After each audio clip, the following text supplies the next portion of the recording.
Good morning, everyone, and welcome to the Lextran Employees Contributory Pension Plan and Trust Committee Meeting. Today is November 9th, 2021.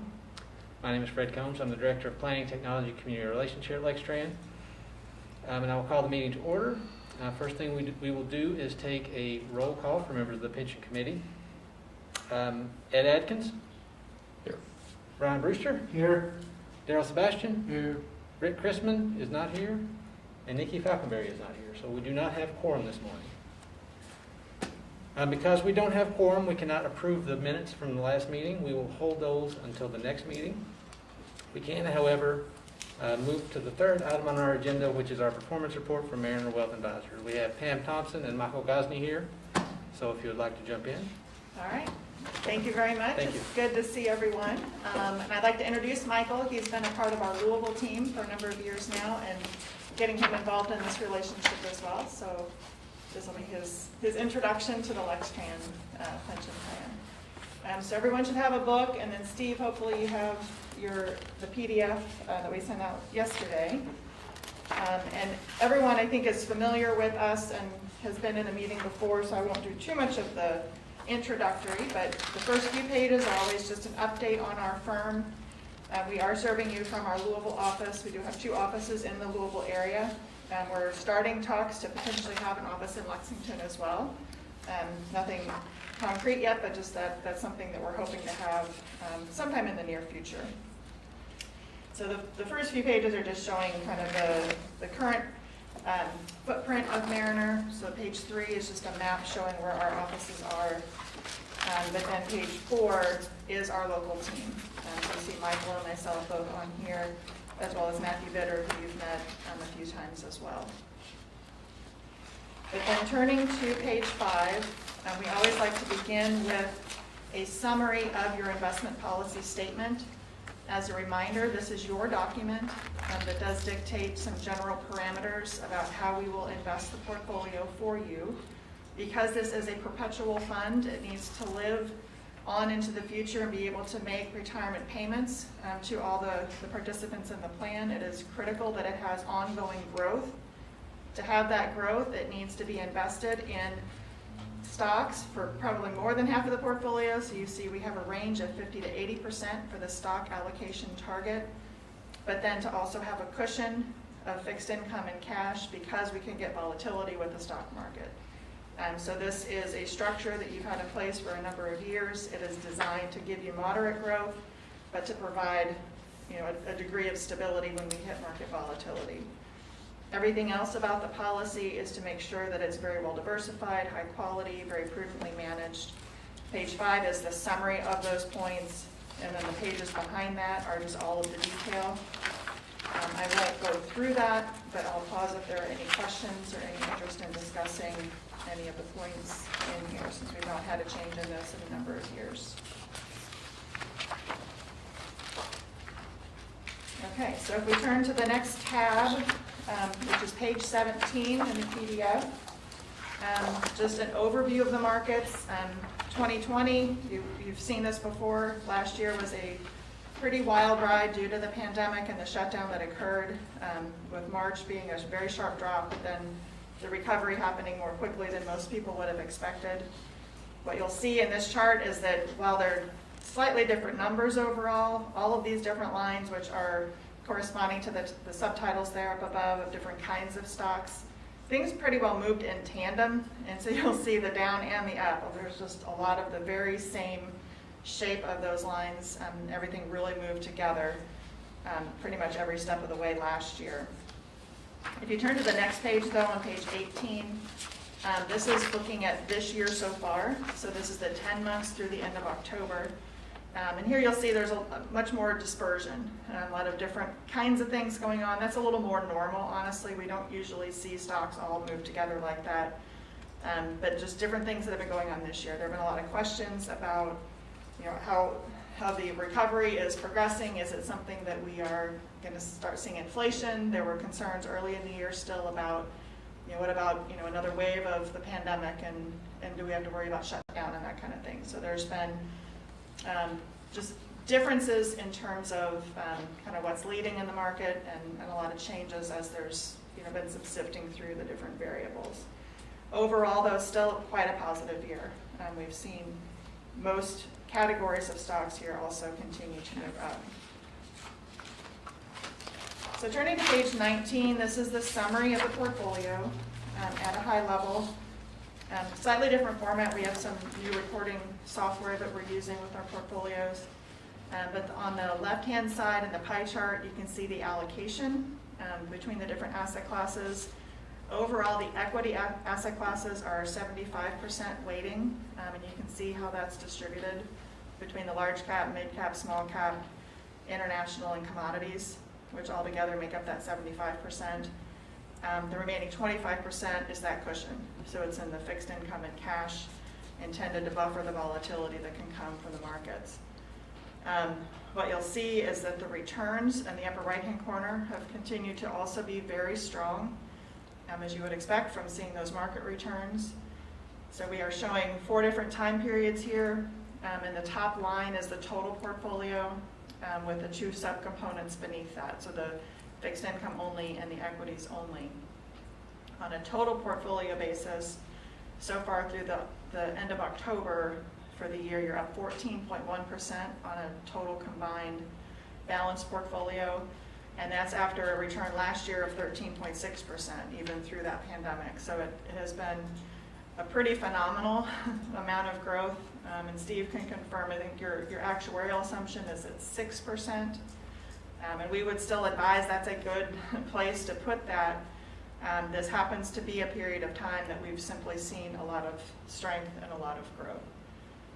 Even those longer term returns right now are lifted by that, but I would still say, that 6% is where we would want you to kind of put that expectation, particularly as you're kind of planning things out.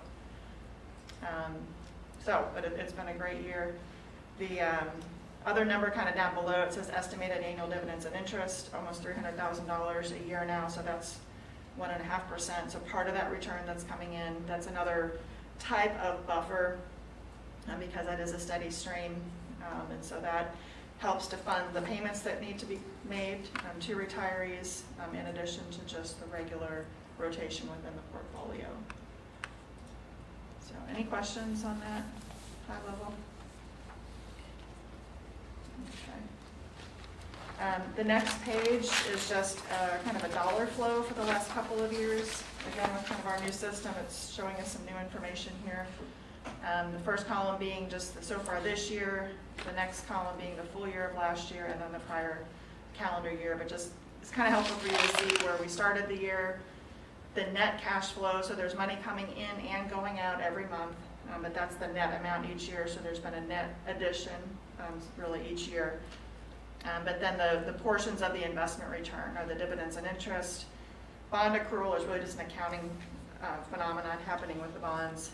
But then that market value increase, you can see that's occurred each year as well. So I think it's helpful to see that in dollars as well as percentages to just give it some perspective overall and showing how that's progressed over the past few years. Any questions at a high level? Okay, so we'll turn now to the more detailed information on stocks and bonds. I'm going to let Michael kind of drive the next few pages to walk through that. Thank you, Pam. So on page 21, this is a breakdown of all of the individual equities that are in the portfolio. This is what's considered our active part of the portfolio, which consists of 64% of all of the equities. So we have an active piece and we have a passive piece. The passive piece will come in a few slides. So if you look at this, these different columns, we like to call them buckets. There are 3 of them. The one on the far left we consider growth and income. These are typically your dividend-paying stocks or stocks that grow their dividend at a higher pace than other companies over a 5-year period. You look at the listed names and you might see a company like Microsoft and say, well, Microsoft pays less than 1%. Why are they on the list? Well, they increase their dividend year over year by an average of 9%. So that's why they're in that bucket. So each position has a specific purpose as part of the strategy. In the middle column, that is the cyclical growth, and essentially the best way to describe this is these positions ebb and flow with the economy, with the market. So think of things like travel and leisure or building materials. As the economy continues to gain steam, unemployment comes down, people have more discretionary income, maybe they take that vacation, maybe they renovate their bathroom, maybe they do different things like that. These different companies also provide some type of specific purpose in the portfolio. You can see the earnings per share growth. Typically, these companies are at an above average growth on their earnings year over year. When the market is well, these companies typically will outperform, and it can be the same on the other aspect, but that's where something like the growth in income can take some of the capital appreciation or depreciation with a higher dividend yield. The last column on the far right is the high growth column, and these are companies that typically don't pay a dividend, or if they do, it's very low. The reason for holding these companies is they reinvest their profits back into the company to provide for more R&D, for more product development, for more sales, top and bottom line. Again, earnings per share growth is above average as well. But putting these three things together gives us a diversified portfolio, essentially. And if you notice, each of these three columns, there's about the same number of holdings in each column. And what this allows us to do, it's actually interesting that they're around the same, because what active management allows us to do is to say, well, maybe in this interest rate market, we go more towards high growth because we can make more on capital appreciation than we can in the dividend paying stocks, or vice versa. Maybe the market starts cooling down and we say, okay, well, maybe we take some of these high growth positions, take profits, and reinvest in something that pays a more stable dividend.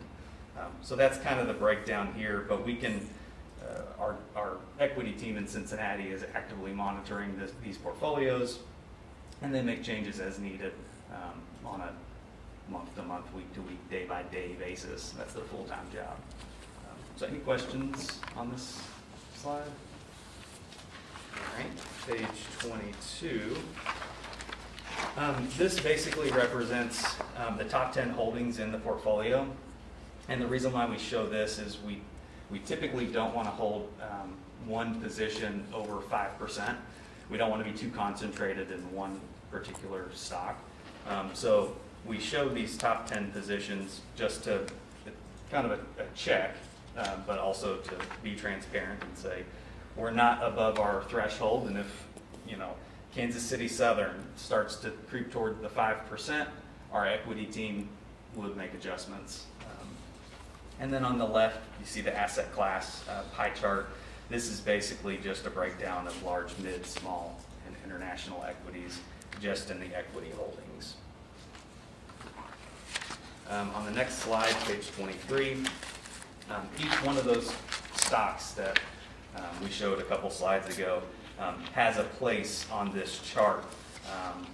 They're all in different sectors of the economy. We see healthcare, technology, consumer defensive, financial services. There's a reason why we have this allocation. It's very similar. We don't have this on the slide, but it's similar to the S&P 500 with some active management style, I guess you could say.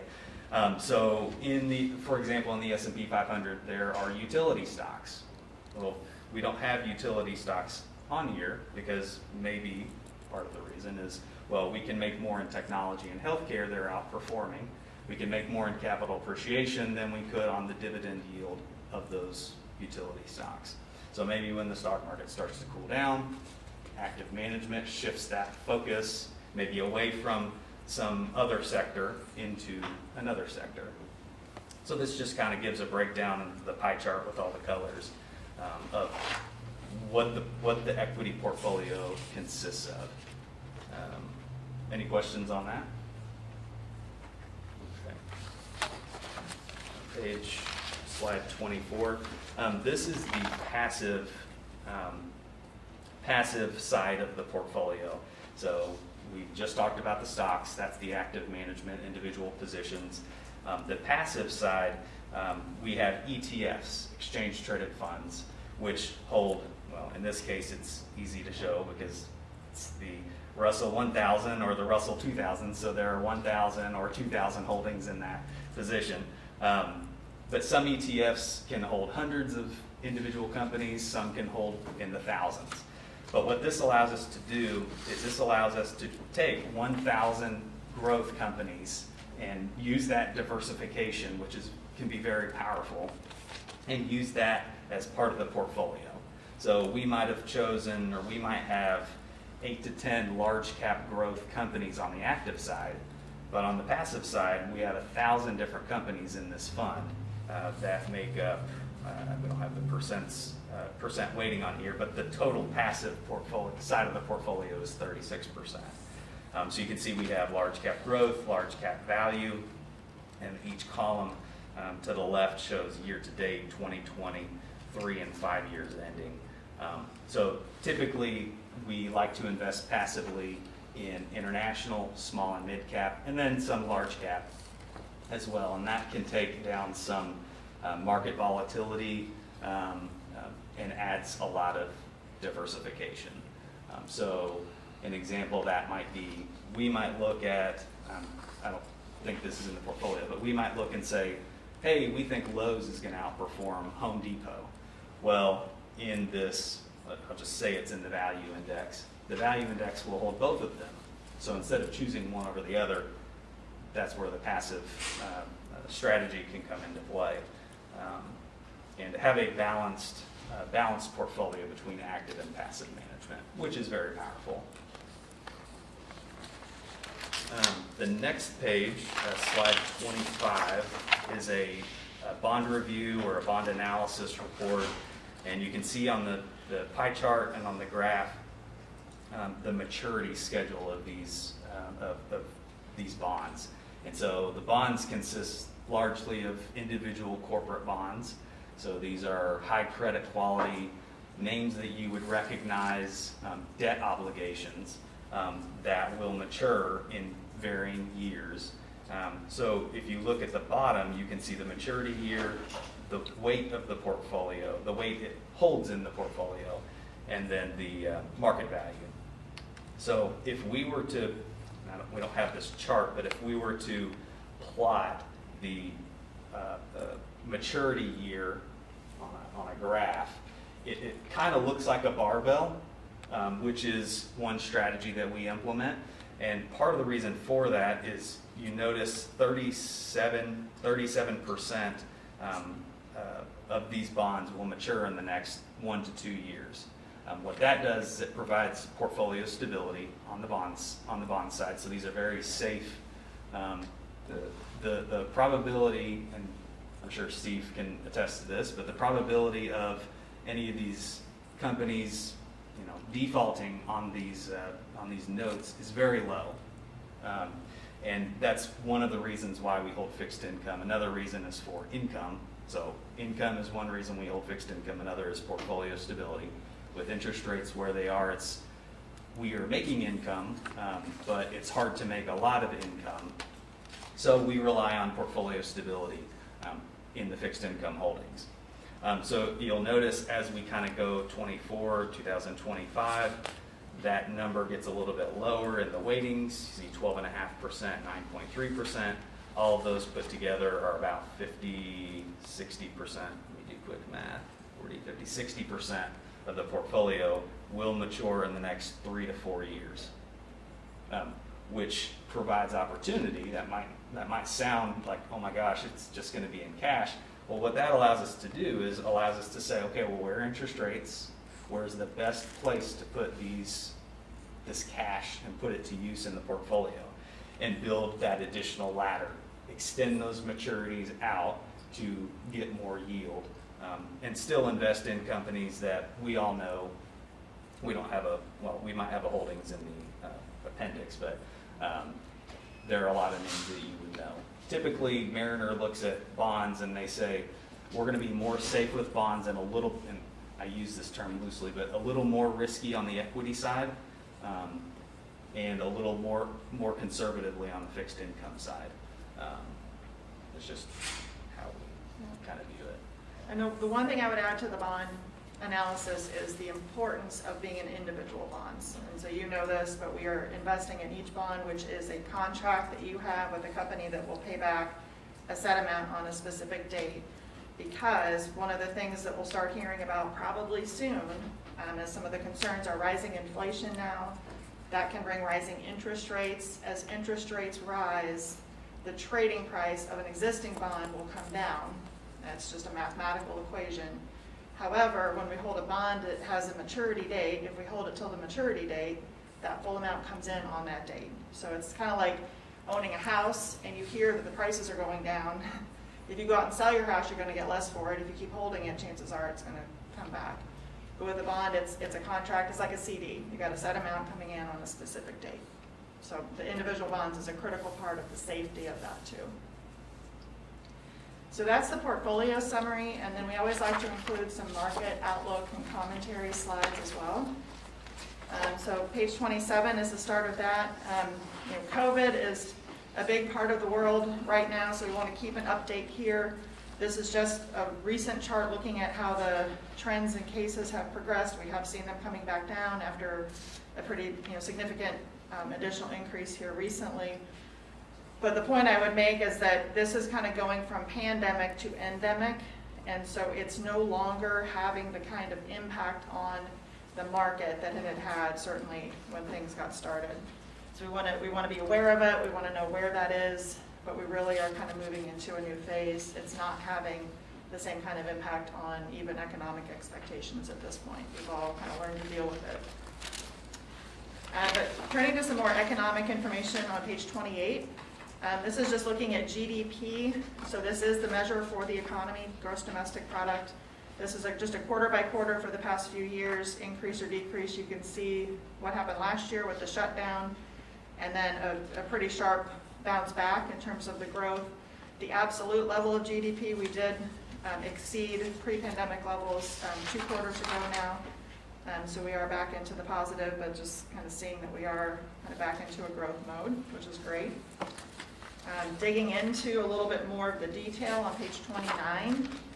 This is just taking a look at personal income and expenditures for U.S. And that chart on the top with the blue and red bars, it's showing you both of those. So the red is after-tax income, disposable income. The blue that's built in with that is the consumption expenditures. And then the difference being the savings rate as the yellow line. So it's kind of 3 things all in one chart. But the point here is that we did see certainly a dip that occurred with the shutdown, came back pretty quickly.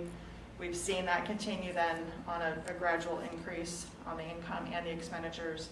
That yellow line, the savings rate, had spiked pretty high when we had a lot of money coming in with some of the government programs.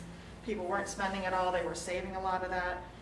So you saw the savings line spike as well, but that has also now come down. So we're back into a more, what we would say is kind of a normal relationship between the income people bring in, what they spend versus what they save. It's kind of returned to a normal ratio there. As we look at what's the expectation for future income and the ability for people to spend, page 30 is looking at the unemployment rate. So we've seen this continue to improve and come down. So we're down to 4.6%.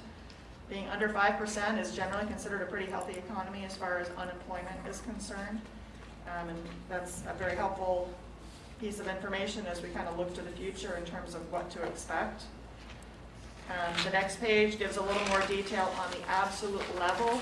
The percentages is one thing, but then looking at the absolute level of employment. This is looking at the payrolls numbers, starting with a starting point right before the pandemic shutdown. And you see the jobs that were lost in absolute numbers, and then how that has gradually come back. We're not quite all the way back to where we were, We were in a very healthy economy before this happened, and so that threshold is a pretty high one, but we're getting pretty close to it. The next page gets into kind of the new area of concern. So we've come through pandemic and shutdown and fear of weak economy because of that. We have now shifted to where the U.S. economy is growing, unemployment is low. We've all heard how many employers are having a hard time finding people to come and work. That leads to, in a lot of industries, to the need to increase wages. We see increase in prices because of supply shortages, and that has led to concern over inflation. And we have seen inflation numbers jump. That's what's in the chart here with the blue line and the red line. You see the core CPI, the red is what we pay the most attention to, but the blue includes food and energy is what gets taken out when you look at just the core. We've seen a significant spike, and there's a couple of things behind that. One is the supply shortage, but the other is that we had actually a drop that occurred before that. And so this is a tricky number to look at because it's a percentage increase over the prior period. And so when you have a lower number, even going back to where you were, is a much higher percentage number. On the right is a way to help, kind of get through that a little bit. If we, instead of just looking at the pure 1 year CPI of 5.4 and core CPI of 4%, if you see that in the table, if you said, well, what if we instead look at the past 2 years and average that, so it takes into account the drop as well as the increase, the average annual rate for the past 2 years has been a little bit lower, where that core CPI is 2.9. So not quite as extreme sounding and feeling as the 4 and the 5%. So that can make us feel a little bit better about that. But part of it is just because it dropped first, so then it's a bigger percentage increase. But that being said, it is still an area that has a lot of market watchers and economists watching to see what really happens here. So the question, and you probably hear the words being said a lot, is this transitory inflation, or is this inflation that will stick and persist and continue? So there's a lot of argument right now that it is transitory. A big part of that is where interest rates are, is the next page on page 33. The bond market is very, very quick to respond and anticipate where inflation is going. When we have inflation expectations go up, the bond market will have a reaction in where interest rates go. Interest rates will also go up. We have seen them start to go up, but we are still looking at a 10-year treasury rate that's 1.5, 1.6%. That's still very, very low. We would not be surprised to see that continue upward and maybe get to 2.5%. But remembering that that's a 10-year bond. I mean, there was a time when 5% sounded low for a 10-year bond. I mean, that's a long time. So getting back into that area, we think from a pure interest rate perspective is fine, it's healthy. But it's also looking at how high that is and where that's going is also an indication of at least the bond market's take on what's inflation doing. Is it really a problem, or is this something that is just kind of a temporary phase that we're in? So that's a lot of what we're watching. Page 34 is kind of just for fun, but you get a lot of talk about just the political impact on things. This is purely historical data showing market returns in different political environments. This is covering a period going back to 1933, so it's a pretty long-term period, looking at different combinations between Republicans and Democrats being in different parts of the legislature and the presidency and different combinations. Really, the only point we would make here is that the market in the past has tended to do better when there's gridlock, meaning you don't have one party in control of both. And that's because there tends to be a little bit more compromise, checks and balances. You don't have quite as much just being pushed through and happening that can cause perhaps a pendulum to swing a little too far one way or the other. So it's just kind of interesting to look at that. There is the potential, we've seen a little bit of potential for to get a little bit more balance back in Congress as we get to the midterm elections, but that is still a ways off and a lot to play out until then. But we just like to keep an eye on that and give some perspective on what that has meant historically for the market. And then finally on page 35, We made this point last time as well. Just a reminder that corrections in the market are normal. We are not surprised to see about once every year a drop of about 10% or more, which is the definition of a correction. This is the chart that goes back to 1980 and shows year by year. Each gray bar is showing for the full year, did stocks go up or down for the year and by how much. Looking at the gray bars, 31 out of 41 of them are positive, and that's what we expect. The market tends to go up more than it goes down, particularly year by year. But each year also has a red number underneath, little red dot, that is showing within each year what was the largest drop that occurred intra-year, so during the year, top to bottom, before things played out and finished where you see the gray bar. So if you focus on the red numbers, what you'll see is that most years, not every year, but most years, we get a drop of 10% or more, and sometimes it's a lot more. And a lot of those it still finishes positive for the year. So the point is that those corrections happen a lot. It is on average once a year. We won't be surprised to see one. We're now well more than a year since we've had a full correction, and we wouldn't be surprised to see that at any time. That is not a reason to go and hide, sell your stocks and wait for it to happen, because you can miss the next 10% up before you get the 10% down, and there's not much to be gained by doing that. So it's critical that we always have the right balance in a portfolio, and that we're building, as Michael mentioned, we're even within the stocks and some of the other pieces, anticipating and balancing to be ready for when those things happen. But then when they happen, we look forward to it, because it's like, going shopping and everything's on sale. We see, prices of very good companies coming down. We can invest in those companies at a lower price. So it becomes a good thing. So I will stop there. Be happy to take any other questions if anyone has any. So on page 19, you have our estimated annual dividends and interest of about $300,000 for the year. Right. And Steve might have to jump in on this one. How does that compare to the amount that we pay retirees in a year? Great question. I don't have that number in front of me. I will say it doesn't need to cover it, but it's an interesting thing to know. A weird thing to. Steve, do you have that number?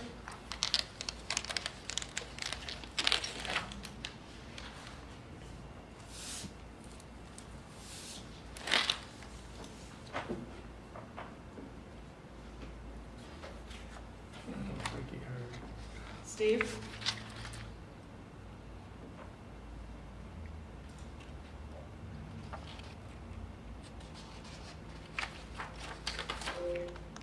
Did you ask me something? I couldn't quite hear it. Oh, yeah. Fred was asking the total outflows to retirees on a yearly basis. Do you have that dollar amount? Yeah. Sorry.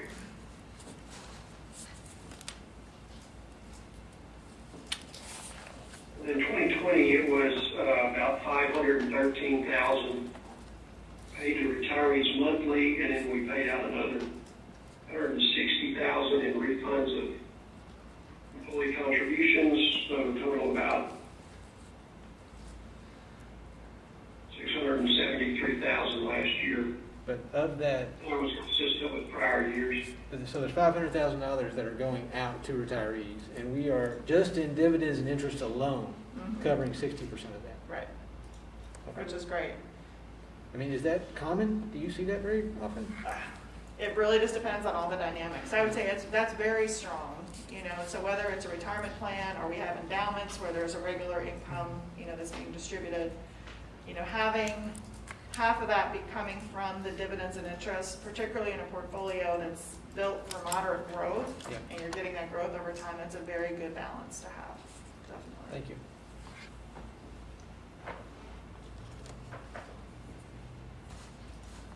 Any other questions? All right. Well, thank you. Yeah, thank you. So the next item on the agenda, old business, new business. Again, we don't have quorum, so I don't know how much business that we can take up at the moment. If there is nothing else, I got a question. Sure. The employee contributions, are they pre-tax or after-tax? Would that be a Steve question? That'd be a Steve question. Pretty sure they would be before tax. Are the employee contributions before tax or after tax? I believe those are after tax.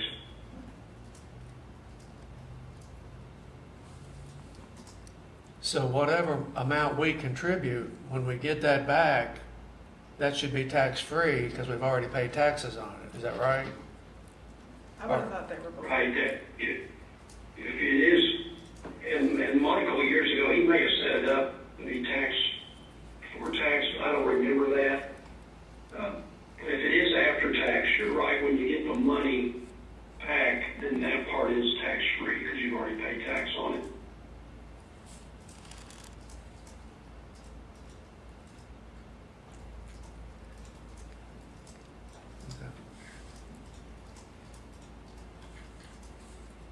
So that would probably be visible from a pay stub if you're seeing, kind of what's going in and, or, what's coming out before you get your paycheck. I would think it would be delineated and show if it's pre-tax or after tax, maybe. Because I know I put approximately 7,000 in when I was at the post office, and they sent me something saying the first 7,000 I get in that pension Mhm. is tax-free. Okay. After that, I start paying taxes. Yeah, So I didn't know if this was the same or what. yeah, and that's not in our purview, but it's a very good question. I think that, Actually, I found a note that says that after 1998, the contributions are before tax. So after what, 1998? After 1998, they were Pre-tax. pre-tax contributions, so you would pay tax on everything you Oh, get, okay. you get it out. Okay.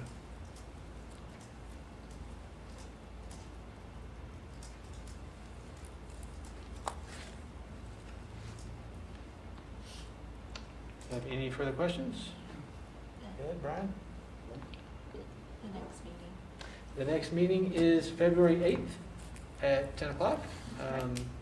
Again, we don't have quorum, so we can't officially adjourn. I guess we adjourn by consensus. Is that how this works? Well, thanks, everyone. all right. And we'll see you in February. Thanks, Steve.